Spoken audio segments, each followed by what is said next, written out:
Bom, gente, nossa aula de hoje, a gente vai fazer análise de um texto, considerado texto 1000. Eu estou usando aqui a cartilha que foi disponibilizada pelo FELP, tá? Essa é uma cartilha importante. Eu acho importante que a gente tenha conhecimento dos textos bem avaliados, da linguagem que foi utilizada nesses textos, da maneira como esses textos foram escritos, e nada melhor do que ler bons textos para que vocês, de fato, tenham acesso a esse conteúdo. O que é que foi bem avaliado, como escrever bem, que elementos foram utilizados, quantas redundâncias ou quantos elementos podem ser repetidos. Aqui eu selecionei um texto para a gente avaliar hoje, fiz já a separação organizada pelas cores que a gente costuma utilizar para separar os elementos, no intuito de que vocês visualizem melhor esse conteúdo, principalmente que vocês observem como que se dá a construção de um texto nota 1000, tá? Esse daí é o nosso intuito maior dessa nossa aulinha de hoje. E aí, esse textinho aqui, a cartilha do FELP, ele traz, além do manuscrito que foi publicado, né, pelo INEP, em que a pessoa recebeu esse texto. A gente vai analisar hoje esse texto aqui, texto da Alana Miranda. A Alana tem 21 anos, é de Uberlândia, Minas Gerais. Como foi a própria pessoa que disponibilizou, né, o texto para que o FELP publicasse, ele traz esses acréscimos de informações e algumas outras ele deixa indisponível para que a pessoa não seja prejudicada. Aqui a gente tem o texto original. Eu acho importantíssimo isso da gente ver o texto escrito pela pessoa. Acho que isso deixa claro a questão da letra, como que uma letra ruim, uma letra que não é visível, prejudica o entendimento, prejudica a leitura, né, do texto. Aqui a gente observa que é um texto que traz algumas rasuras. Esse também é um outro elemento que eu quero falar hoje, né? A gente observa que ela tem algumas rasuras, o que não se mostra recorrente e por isso mesmo não levou a prejuízo, tá? Observe que toda vez que ela vai escrever a palavra, ela escreve a palavra errada, ela vai lá, passa um traço, apenas um traço, e reescreve a palavra na sequência, tá? Isso tem a ver também com a questão da letra, né? Algumas vezes eu percebi aqui que daria para ela salvar a palavra, mas ela não quis, né? Possivelmente porque a letra não tinha ficado tão legível de entender, e aí ela optou por, ao invés de fazer uma rasura com a emenda da palavra, fazer um traço e reescrever a palavra. Essa é a forma mais ideal, mais adequada de fazer a sinalização de um erro. Não precisa colocar parênteses, já vi muita gente usando parênteses para sinalizar o erro. Isso é desnecessário, tá? Basta colocar aqui um traço e reescrever a palavra. Outra coisa que eu acho legal a gente observar é a questão da quantidade de linhas. Geralmente, quando o texto está digitado, a gente tem aquela sensação de que o texto ele não caberia numa folha, né, com 30 linhas. Então, quando o Enem ele disponibiliza essa vista, né, a vista pedagógica da sua redação, a gente consegue observar essa questão das linhas que foram utilizadas pelo candidato. A Alana aqui, ela usou 7 linhas na introdução, 8 linhas no primeiro parágrafo de desenvolvimento, 7 linhas no segundo parágrafo de desenvolvimento e 6 linhas na conclusão. Usou todas 30 linhas. Uma outra coisa que chama atenção aqui é isso daqui sim é considerado uma rasura. Observe que ela esquece uma palavra e ela coloca essa palavra escrita por cima aqui de um outro termo, né? É necessário que o Estado proporcione a redução. Ela esqueceu aqui a utilização verbal e aí fez um contorno por cima, provavelmente depois que fez a leitura do texto, corrigindo possíveis erros. Isso aqui é legal de ser feito? Não, não é legal. Mas ao deixar sem a palavra, isso causaria prejuízo e, com certeza, prejudicaria a pontuação da competência 5, porque aqui ela já está trazendo a proposta de intervenção. Então, ela optou por colocar e dar a sorte do corretor não penalizar, tá bom? Isso daqui é uma marca de erro, mas a gente sabe que na competência 1 a gente pode ter um quantitativo de 2 a 3 erros sem prejudicar a nota máxima. Então, é legal que a gente observe o texto escrito propriamente, para que a gente tenha essa noção da dimensão do tamanho e principalmente que a gente observe a questão da letra, como ela precisa não ser bonita, mas sim visível, né? Legível. É preciso que eu consiga ler isso na tela do computador, porque é assim que a redação vai ser corrigida, ok? A gente vai trabalhar com esse texto, eu ia trabalhar com ele aqui mesmo, na cartilha do FELP, tinha feito algumas sinalizações, mas não ficou muito bom da gente trabalhar, então eu só fiz copiar o texto e levei para uma página de Word, que eu acho que a gente trabalha melhor lá no Word, a gente tem mais funções, tá bom? Alguém tem alguma pergunta aí em relação ao texto, a algum erro cometido, alguma coisa relacionada aqui a essa parte manuscrita? Chama a atenção, ó, de como a pessoa segue bem as margens, né? A separação do parágrafo também se dá de maneira bastante organizada, com a separação inicial de marcação de parágrafo. A separação silábica também nas laterais acontece, sem prejuízo. A colocação e a marcação, que é uma coisa que eu achei bem legal aqui, das vírgulas muito claras, bem definidas, e da acentuação gráfica também bem marcada nos termos, tá? Parece uma coisa boba, mas um acento que fica apagado porque sua caneta é frágil, sua caneta está com uma cor fraca, pode não ficar visível durante aí o escaneamento para o aplicativo em que o corretor faz a correção. Então, é importante também grifar com bastante ênfase pontuações e sinais aí de sinais padrões, ou circunflexo, ou agudo, ou a crase. Ok? Podemos seguir? Vou mudar aqui a página, tá bom? Já que ninguém teve nenhuma dúvida. Vamos trabalhar com a página no Word, que eu acho que é muito mais interessante da gente observar como que se dá a aplicação textual, tá bom? Eu fiz uma legenda para a gente poder guiar nosso comentário, tá bom? E também para que vocês entendam as marcações. Vocês já estão acostumados com essa marcação, essa separação de cores nos textos. Hoje eu fiz um pouquinho mais, porque eu coloquei outros elementos que a gente já trabalhou, justamente porque já começamos o trabalho com o parágrafo de desenvolvimento. Então, eu já acresci outras informações à nossa marcação.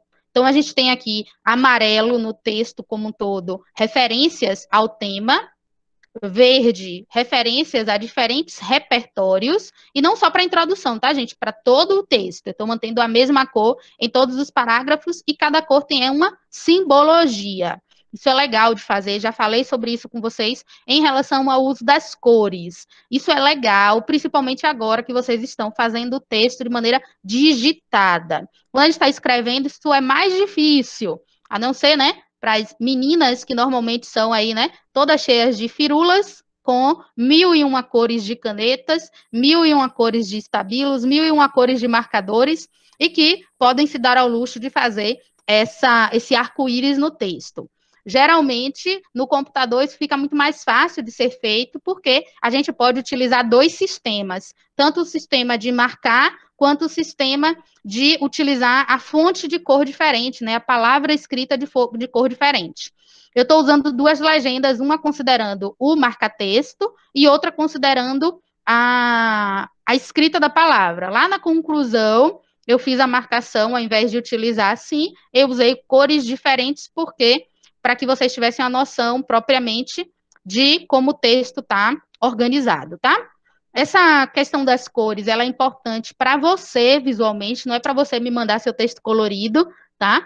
Não tem problema também se quiser fazer isso, quiser que eu dê uma olhada em como você coloriu, não tem problema, mas a ideia é você visualizar na sua própria escrita os elementos que são essenciais. E se você entende como que funciona esse mecanismo de cores, você vai observar bem no seu texto a presença ou a ausência de determinados elementos. Então, eu costumo marcar apenas tema, repertório, argumentos. Hoje, além desses elementos, eu acrescentei as marcas de autoria, que é uma coisa que eu acho que é muito importante vocês, terceiro ano, estarem desenvolvendo, não só saber o que significa, mas observar no texto como isso é utilizado, e também os coesivos, tá? Também fiz as marcações de coesivos, principalmente para vocês verem visualmente que quantidade se utiliza, né? Muita gente tem dúvida se obrigatoriamente, depois de todo ponto, precisa colocar um coesivo.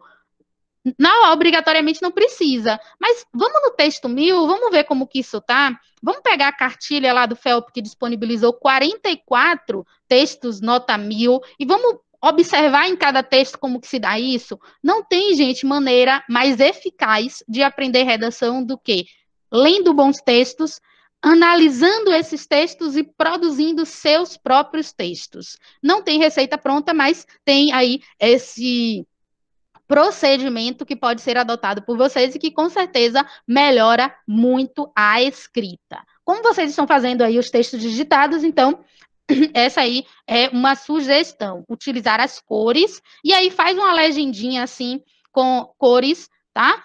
Que você vai facilitar muito o seu trabalho. Como vocês são uma geração que tem dificuldade até de mandar um arquivo em anexo no e-mail, vou mostrar aqui como que se faz esse colorido. Vocês já me viram fazendo várias vezes, né? Seleciona e seleciona a cor que você quiser. Não quero nenhuma cor sem cores, tá? Parece bobo, mas tem gente que me pergunta como mandar um anexo no e-mail, né? Então, não duvida de nada.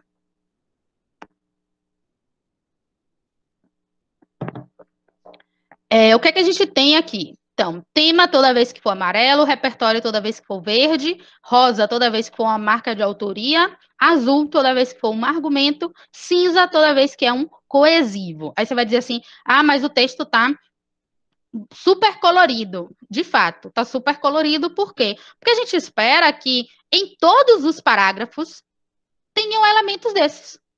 A gente espera que em todos os parágrafos, introdução, desenvolvimento e conclusão, você faça referência explícita ao tema, você utilize diferentes repertórios, você expresse efetivamente a sua autoria sobre aquele repertório, você utilize argumentos e você dê encadeamento às partes do texto por meio do uso de coesivos. Então, todos os parágrafos deveriam ter todas as cores, tá bom? O que seria aqui tema? Toda vez a gente está trabalhando com o tema do Enem do ano passado, né? Então a gente tem aí a democratização do acesso ao cinema no Brasil.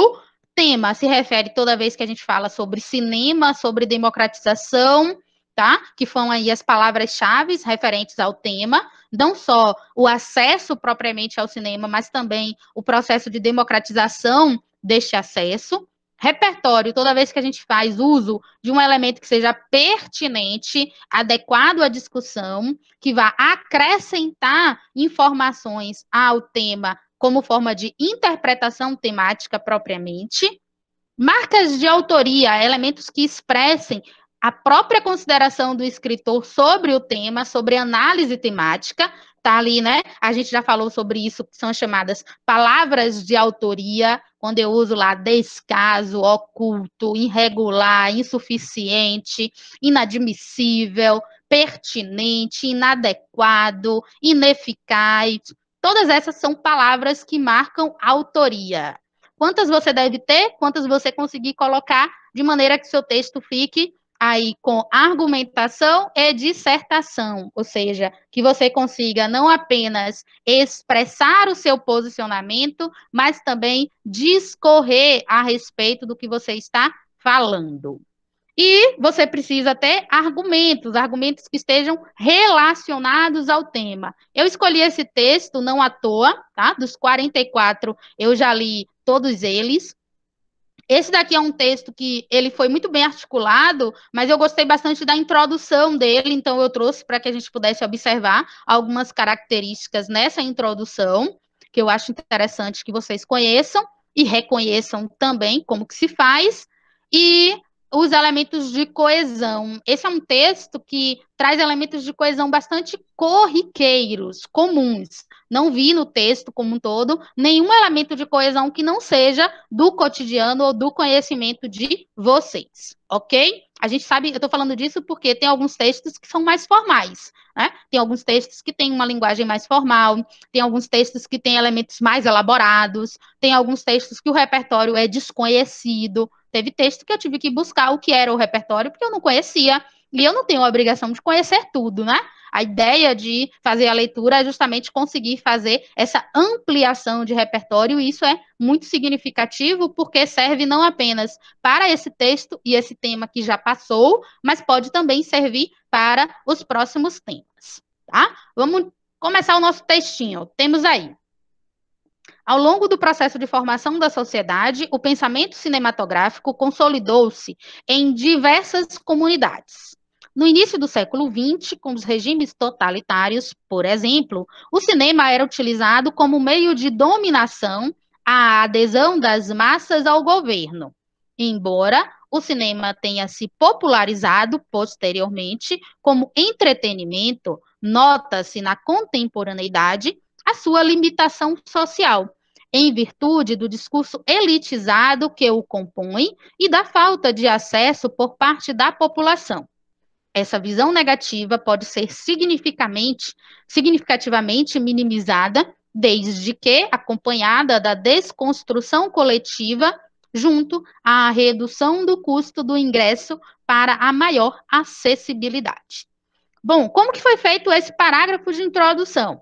A pessoa utilizou o que a gente chama aí, né, de um contexto histórico, trouxe um paralelo sobre a formação das sociedades e a consolidação do cinema nessas comunidades. Ou seja, a ideia que ela quer passar a partir da primeira frase é que, assim como as sociedades elas foram se formando ao longo dos séculos, né, desse nosso processo de formação de sociedade, dessa nossa vivência em comunidade, foi se formando também um pensamento cinematográfico, ou seja, a ideia da composição de cenas em torno de uma experiência estética, uma experiência visual.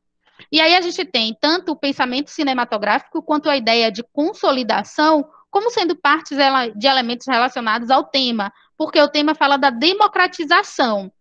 Uma vez que esse cinema ele já se consolidou, ele deveria ser mais democratizado, ele deveria ser mais acessível.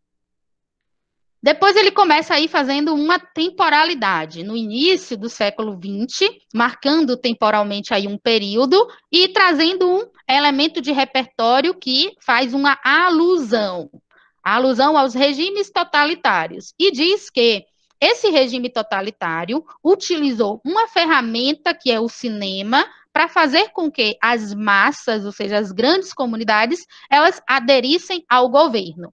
A gente chama isso, galera, de repertório não apenas pertinente ao tema, mas também adequado à discussão. Porque ela traz um repertório que é o regime totalitário, relaciona diretamente com uma palavra-chave do tema, que é o cinema, e usa isso para trazer o seu próprio elemento de autoria, dizendo que o cinema ele era um meio de dominação. Ele poderia ser visto como um meio de diversão, como um meio de entretenimento, como uma forma de transmitir ideias. Não, a pessoa, de fato, atribuiu ela ao regime totalitário o uso do cinema como uma forma de dominação, e por isso esse elemento está aí de rosa. Depois, traz aí o que a gente chama de uma relação paralela, né? Embora concessiva, o cinema tenha se popularizado, aí a gente tem, né? Tanto cinema quanto popularizado como elementos relacionados ao tema, porque a democratização vem associado a essa ideia de popularização, de consolidação dessa ferramenta que é o cinema, como entretenimento. Aí ele traz para o presente, né? A pessoa, a Alana, ela traz para o presente a discussão.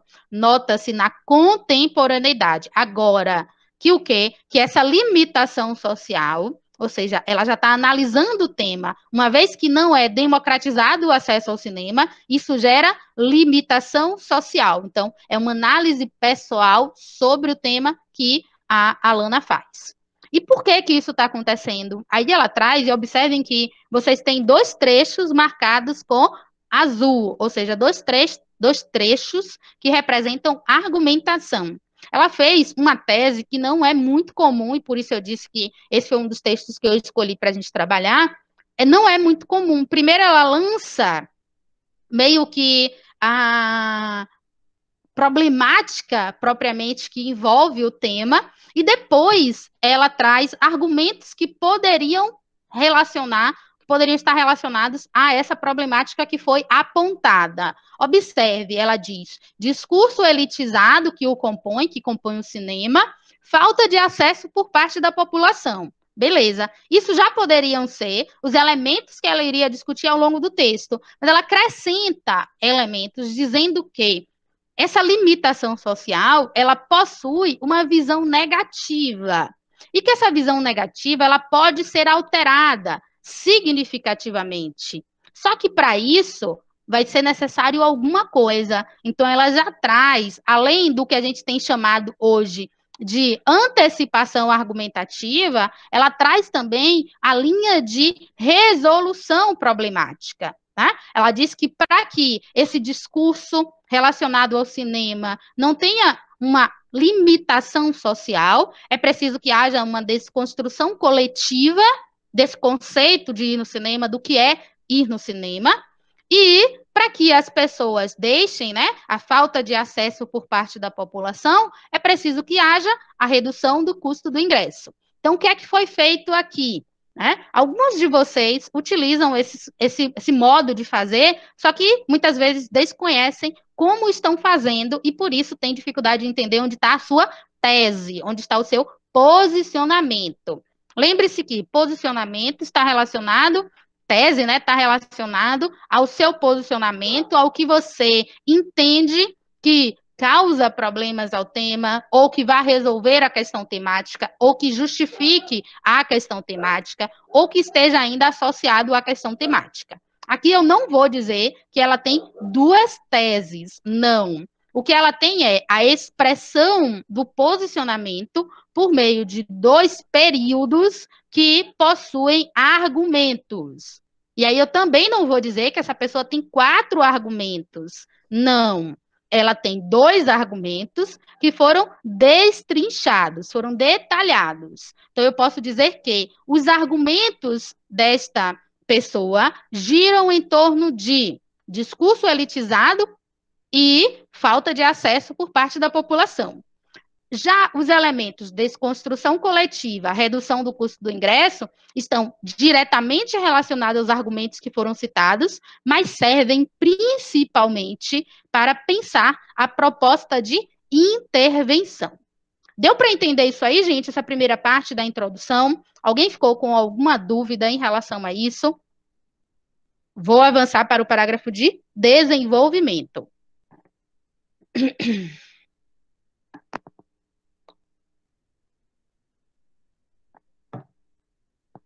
Sabe o que eu achei engraçado? Só porque eu mostrei o texto escrito da pessoa, ninguém falou, essa é uma introdução muito grande, essa introdução está enorme. Por quê? Porque vocês visualizaram que ela fez essa introdução em 7 linhas. E, de fato, isso acontece muito quando a gente está transpondo o nosso texto para o formato que é digitado. E aí, eu já falei isso com vocês, mas vou mostrar novamente. Aqui a gente tem margens estreitas e o padrão de digitação, para a gente ter uma média, é Arial letra 12. Olha só, a gente tem aqui quantas linhas? Basicamente, 7 linhas. Ficou só uma palavrinha, que pode ser explicada pelo tab aqui, na linha abaixo. Então, para você ter uma noção exata, ou mais ou menos exata, quando você estiver digitando, use essa construção. Sempre, layout aqui, você vai, margens estreitas, e na maneira de fazer, configurar o seu texto, Arial 12. Esse daqui é o padrão de escrita que se aproxima do tipo de letra que geralmente se vê nos textos que são escritos à mão, tá? Então, quando eu quero saber um padrão, eu faço isso aqui.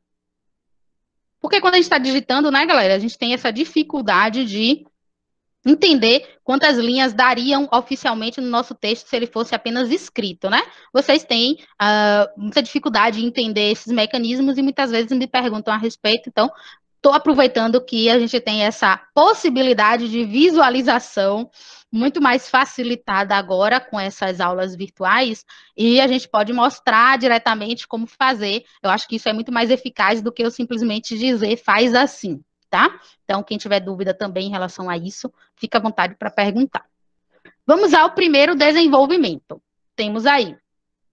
Em primeira análise, é evidente que a herança ideológica da produção cinematográfica, como um recurso destinado às elites, conservou-se na coletividade e perpetuou a exclusão de classes inferiores. Nessa perspectiva, segundo Michel Foucault, filósofo francês, o poder articula-se em uma linguagem que cria mecanismos de controle e coerção, os quais aumentam a subordinação. Sob essa ótica, constata-se que o discurso hegemônico introduzido na modernidade moldou o comportamento do cidadão a acreditar que o cinema deve se restringir a determinada parcela da sociedade, o que enfraquece o princípio de que todos os indivíduos têm o direito ao lazer e ao entretenimento. Desse modo, com a concepção instituída da produção cinematográfica como diversão das camadas altas, o cinema adquire o caráter elitista, o qual contribui com a exclusão do restante da população. E aí, gente, o que é que a gente vai ter de legal nesse parágrafo para a gente observar? Primeiro, vocês já veem aí que essa pessoa ela tem um repertório bem diversificado de coesivos, né? A gente tem, em primeira análise, nessa perspectiva, segundo, sob essa ótica, desse modo, como, o que, o qual, todos os elementos que garantem coesão, garantem encadeamento da ideia.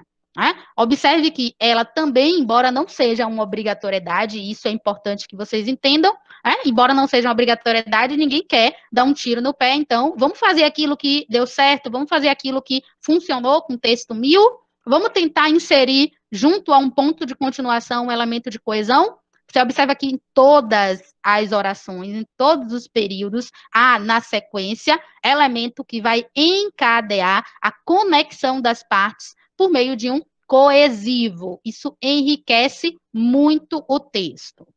Outra coisa também que não é comum a gente observar, mas que nos textos 1000 é muito comum, é essa retomada constante do argumento, não apenas lá no tópico frasal, mas ao longo de todo o parágrafo. Também é uma outra coisa muito importante da gente observar nos textos 1000, essa retomada que se dá do elemento argumentativo por meio da defesa desse mesmo elemento no parágrafo inteiro. E aí a gente vai observar isso aqui por meio das marcas de azul. Herança ideológica, recurso destinado às elites. Com isso, essa herança ideológica gera exclusão das classes inferiores. Que acontece como? Acontece porque a linguagem ele é um mecanismo de controle e coerção, e quem produz esse discurso de maneira hegemônica cria nas pessoas a ideia de que o cinema se restringe a uma parcela da população. Com essa concepção instituída, se mantém o caráter elitista e a exclusão do restante da população. Conseguiram observar que todas as partes elas estão integradas? Esse é um texto que eu gostei muito por isso. A gente consegue fazer esse encadeamento facilitado. Já falei com vocês sobre isso. Se a gente volta de baixo para cima, esse é um texto que funciona tranquilamente. O caráter elitista, instituído por uma concepção, promovido por meio de um discurso hegemônico que utiliza como ferramenta a linguagem, promove a exclusão das classes inferiores, justamente porque vê o cinema como um recurso destinado às elites, devido a uma herança ideológica. A gente consegue construir uma argumentação de maneira cíclica, de baixo para cima ou de cima para baixo. Isso é muito enriquecedor num texto. Já falei sobre isso com vocês. É fácil de fazer? Não, não é fácil de fazer. Fácil de perceber? Também não. Sei que muitos de vocês já viram essa cartilha 1000, muitos de vocês já tiveram acesso. Esse daí é o primeiro texto da cartilha, né? Então, muitos de vocês possivelmente já tenham lido esse texto, mas não imagino que vocês tenham percebido essas conexões entre o parágrafo. E aí, quando eu digo a você que não adianta apenas ler o texto 1000, é justamente isso. Você precisa ler e analisar detalhadamente, analisar por partes.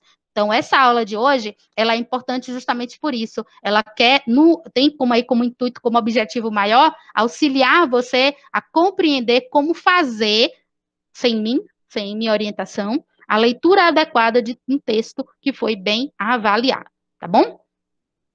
Aí a gente tem como... Oi? Rapidinho, é uma coisa besta. Tem aí, o cinema deve se restringir. Se ela colocasse o hífen, ia estar errado, né? Deve se restringir. Isso que a senhora reclamou comigo, tem que tirar o hífen. Isso, Lua, isso mesmo. Não se usa partícula si de impessoalização com verbo no infinitivo. Aqui ela usou como estratégia argumentativa o repertório causado pelo Michel Foucault, articulou esse repertório por meio de 2 orações, né? Mantendo o elemento temático, e fechou trazendo a discussão que ela propôs lá na introdução, que era a ideia de que o cinema não deveria, né, ser visto como parte de um discurso elitizado. Então, observe que ela trabalhou com discurso elitizado e, ao mesmo tempo, desconstrução coletiva. Esses 2 elementos aqui foram trabalhados conjuntamente. O que é que se espera? Que agora, no D2, de maneira conjunta, fale sobre a falta de acesso e também sobre a redução do custo do ingresso. Vamos ver como que ficou isso. O segundo desenvolvimento, esteticamente, parece que tem muito mais linha no D1 do que no D2, né? Mas, na verdade, se vocês observarem, a gente não tem tanta linha assim, né? O texto tem apenas uma linha de diferença. No D1 tinha 8 linhas e no D2 tinha 7 linhas, tá? Então, esteticamente, às vezes parece que o texto tem muito mais conteúdo, mas não é bem isso. O D2 traz aí já elemento de coesão iniciando o parágrafo. Novamente, o que é que a gente observa? Todos os períodos são marcados por uso de coesivos. Além disso, nesse sentido, seguindo essa linha dessa forma, todos os períodos são encabeçados com elementos de coesão. Elementos relacionados à argumentação. O que é que a gente vai ter? Além disso, uma comunidade que restringe o acesso ao cinema por meio do custo do ingresso representa um retrocesso para a coletividade que preza por igualdade. Nesse sentido, na teoria da percepção do estado da sociedade de Émile Durkheim, sociólogo francês, abrangem-se 2 visões, normal e patológico. Seguindo essa linha de pensamento, observa-se que um ambiente patológico em crise rompe com o seu desenvolvimento, visto que um sistema desigual não favorece o progresso coletivo. Dessa forma, com a disponibilidade de ir ao cinema, mediada pelo preço, que não leva em consideração a renda regional, a democratização torna-se inviável. Aqui o que é que a gente vai ter de elementos argumentativos? A manutenção, a defesa daquele posicionamento, da falta de acesso e da falta de acesso relacionada ao preço do ingresso, ao custo do ingresso. Essa falta de acesso que ela apresenta inicialmente está relacionada à ideia de que os donos de cinema, né, que seria aqui essa comunidade que estão restringindo o acesso, eles fazem isso, essa ausência de democratização, por meio de um recurso que é um recurso econômico. Só que, ao utilizar essa prerrogativa de um recurso econômico, isso pode ser visto como um retrocesso, uma vez que a gente não quer a restrição de informações, a restrição de lazer. O que a gente quer é a universalização. que a gente quer a democratização de acesso a essas coisas por todas as pessoas. Então, uma vez que um grupo, uma comunidade restringe o acesso, ela está impedindo a coletividade de ter acesso a um determinado recurso, que no caso aqui é o cinema. Ela vai confirmar isso por meio de uma teoria. E aí, observe que não foi a mesma estratégia argumentativa. A gente tem trabalhado com isso, né? No D1, ela utilizou autoridade. No D2, ela usou citação.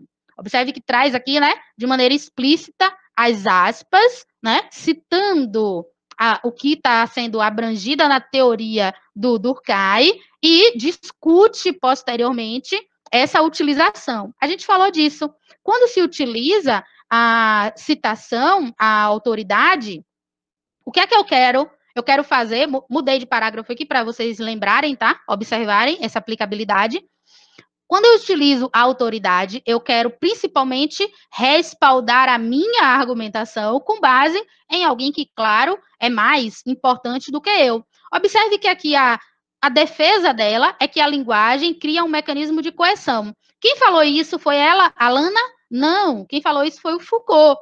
E Foucault falou isso e me ajuda em quê? Foucault ter dito isso, me ajuda no fato de que as pessoas elas são levadas a acreditar nesse discurso e que, com isso, elas aceitam essa condição do cinema ser visto como algo elitizado. Aqui se utilizou a autoridade e abaixo o Durkheim vai ser visto agora não como autoridade, mas como citação. Tá? Quem ainda não tinha por alguma razão, compreendido a diferença, pode ser que nesta visualização tenha ficado mais clara, tá?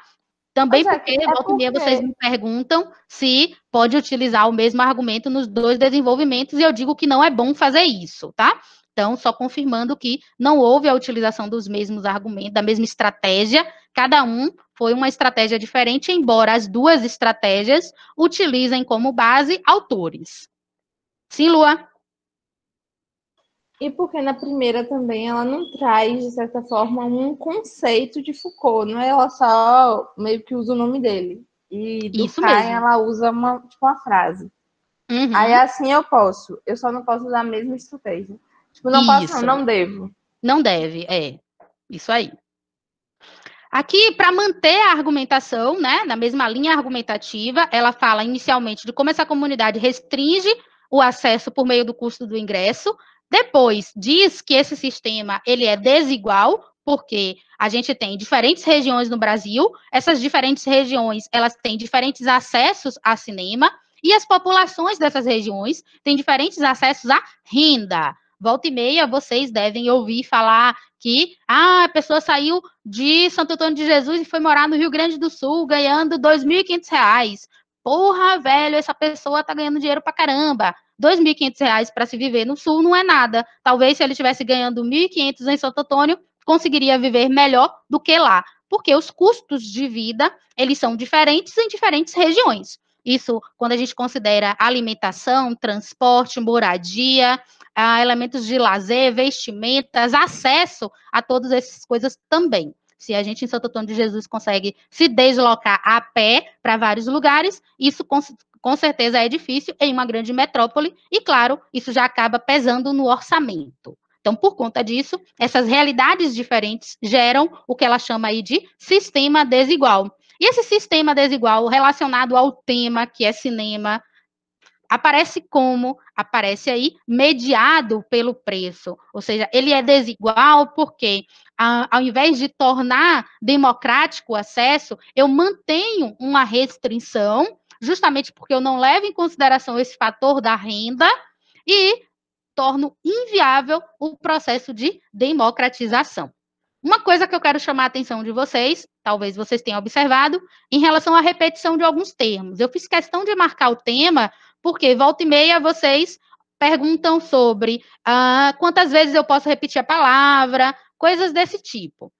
Observe que ela tem repetição? Tem. Por quê? Porque cinema era difícil realmente de ser não ser repetido, né? Tinha, claro, produções cinematográficas, mas dava quase na mesma coisa, né? Filmes não era o caminho. Cinema aqui, lugar físico, toda vez que ela fala nessa perspectiva de lugar físico. Então, em cada parágrafo, ela tem aí, ó, uma média de 2 vezes o nome. Aqui, produção cinematográfica, cinema, produção cinematográfica. Na introdução, a mesma coisa. Cinema, pensamento cinematográfico. Então, o que é que ela fez? Ela tentou, na medida do possível, não repetir tantas vezes o termo dentro de um mesmo parágrafo, tá? Evitando, assim, claro, que houvesse muita repetição. O que é esse evitar? Ter cuidado com as palavras do tema. Outras palavras, gente, que você não precisa obrigatoriamente repetir, aí sim, aí você deve dar uma atenção especial e tentar mudar, tá? Aquelas que compõem o tema são mais difíceis de serem mudadas e, principalmente, merecem ser escritas. Então, aquelas que não merecem ser escritas, por não fazerem parte propriamente do tema e possam ser alteradas, façam isso porque vai valorizar muito mais a sua escrita, beleza? Ok, temos aqui então agora o parágrafo de conclusão. A legendinha da conclusão é diferente, tá? A gente tá de vermelho, no sentido de quem vai fazer. A ação tá de verde, no sentido de o que vai ser feito. O modo e o meio tá de marrom, no sentido de como vai ser realizado. O efeito tá de lilás, no sentido de que objetivo, que finalidade eu tenho com a aplicação dessa proposta, e o detalhamento está de azul. Observe que, basicamente, toda a conclusão é proposta de intervenção. Novamente, a pessoa utilizou coesivos durante toda a sua escrita. Temos, portanto, para que isso, ademais, assim. Observe que há uma manutenção também da diversidade dos coesivos, tá? Daniel pergunta, depreende-se. Depreende-se tem o mesmo sentido de compreende, entende, interpreta-se, tá? Tem o mesmo sentido. Depreende-se, portanto, a relevância da igualdade do acesso ao cinema no Brasil. Retomada aí da conclusão por meio de quê? Uma palavra de autoria, relevância, que está relacionado lá à ideia de democratização, dizendo que precisa, sim, democratizar. Falou de novo do tema, igualdade de acesso ao cinema, fez referência aqui ao Brasil. Pronto, retomou, acabou, proposta de intervenção. Tem 2 propostas que estarão relacionadas com o quê? Com aquilo que foi colocado lá na tese. Para que isso ocorra, é necessário que o Estado proporcione a redução coerente do custo de ingressos por região. Achei fantástico isso, né? Não é só reduzir por reduzir. É uma redução que leve em consideração os aspectos regionais. É uma redução que considere as particularidades de cada região. Então, eu achei isso super legal e casou muito bem com a discussão que ela fez ao longo do texto. Junto à difusão da importância da produção cinematográfica no cotidiano, nos meios de comunicação. Então, aqui tem um detalhamento de como deve ser feita essa ação por meio do Estado. O Estado vai proporcionar a redução e vai fazer a difusão de como é importante ter acesso ao cinema nos meios de comunicação. Como isso vai ser realizado? Por meio de anúncios. Qual é o intuito? Qual a finalidade de fazer isso?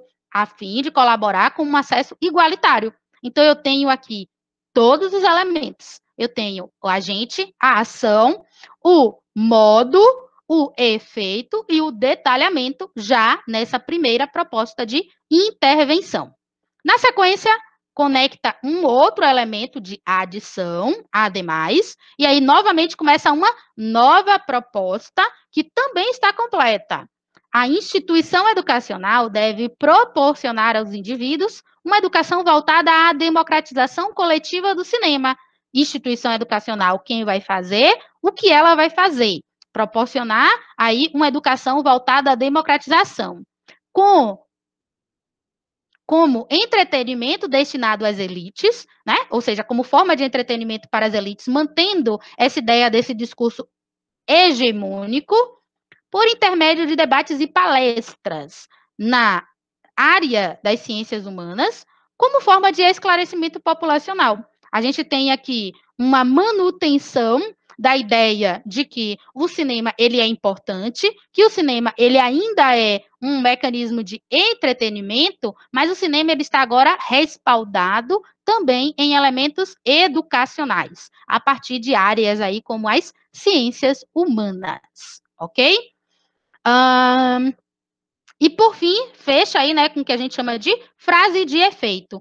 Assim, haverá um ambiente estável que colabore com a acessibilidade geral ao cinema no país. Essa ideia de ambiente estável tem a ver com o quê? Tem a ver com o repertório, indiretamente, dos regimes totalitários, que obrigavam, que moldavam o comportamento por meio do cinema. Então, a gente tem uma retomada indireta do repertório, mas, principalmente, a gente fecha o texto aí, a Lana fecha o texto, usando a ideia de que a democratização, ela deve ocorrer, que ela é importante de ocorrer, e que, com isso, você vai garantir a acessibilidade geral ao cinema.